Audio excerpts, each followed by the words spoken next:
Welcome back to One Piece Anime Review, episode number 346. Excuse me. We are here reviewing episode number 1103, Turned Back by Father Bonney's Futile Wish. This episode adapts from chapters, basically the rest of chapter 1071, page 11 to 17, and pages 2 through 8 of chapter 1072. Oh, and by the way, for these two chapters, they came out 1 year and 4 months ago. So yeah, chapters came out 16 months ago are now being adapted for the anime. Like, okay.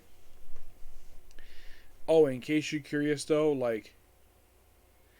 with this particular episode, how many more chapters behind, how many more chapters at the moment?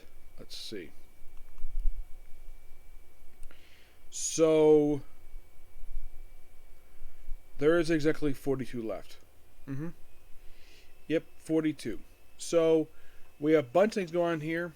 Let's get started. We have a couple cutaways. We have a couple cutaway scenes. We'll talk about those first. Well, actually, we'll talk about those last.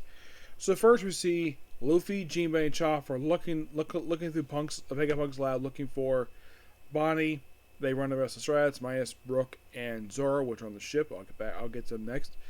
Where basically they compare notes and look at Bonney, and that's pretty much it for them the whole episode. The whole scene is about a few minutes, and after the scene, they're not seeing again after this episode, this scene here. Well, then we see the three main members, CP0, Sassi, Rob Lucci, and Kaku, where they find the Straw Hat ship, and Kaku proceeds to attack it with his Sky Slice. The same move, which they show here in the episode in the flashback, they use way back at Eni's lobby. And Zoro basically does notice the fact something's coming, and eventually slices it up. And Brooks wondering who the heck the people are, and that's that scene there. Meanwhile, though, Bonney is chasing Vegapunk with a freaking pipe. And, Charles Fireback is like, no, I can't. Of course, he turns so young, and then eventually, reveals as a reason, apparently, him turning himself into a side, him losing his panty was something he actually wanted. It wasn't someone did. It wasn't someone else's idea. It was his.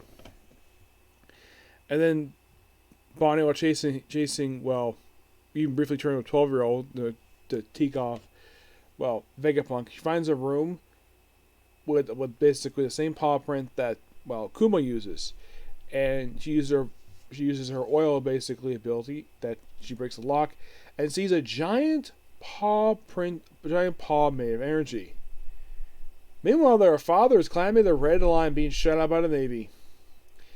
Now, him climbing the wall, that is from the manga, but him being shot by the Navy, that was complete anime original. You're thinking, is that it? No, there's a couple other scenes here. Well, we see Captain Kidd's crew, where they arrive at Elbath. They're actually surprised the fact they arrive at Elbath. And then we have the last scene of the episode where we have Vice Admiral Garp talking to Doll. Well, Vice Admiral Doll. Continue my troops. So basically it's I'm already here. He's like, what? And he's like, Himappo! He's like, who's calling him, a pirate? He's like, oh crap, it's Vice Admiral Garp. And he's like, yay, I wanted to see you. He's crying. He's like, stop crying, you idiot, get in this damn boat. And the girl will probably come too.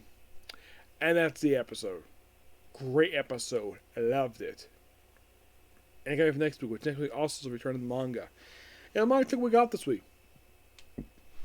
Yeah, so not much to say about this episode. Really good. Okay, so that's the episode review. Next episode is going to be, for the first time in 4 months, we have another review for Black Clover. Yep, that's next. And after that will be Mushoku Tensei. Okay, next video. Bye.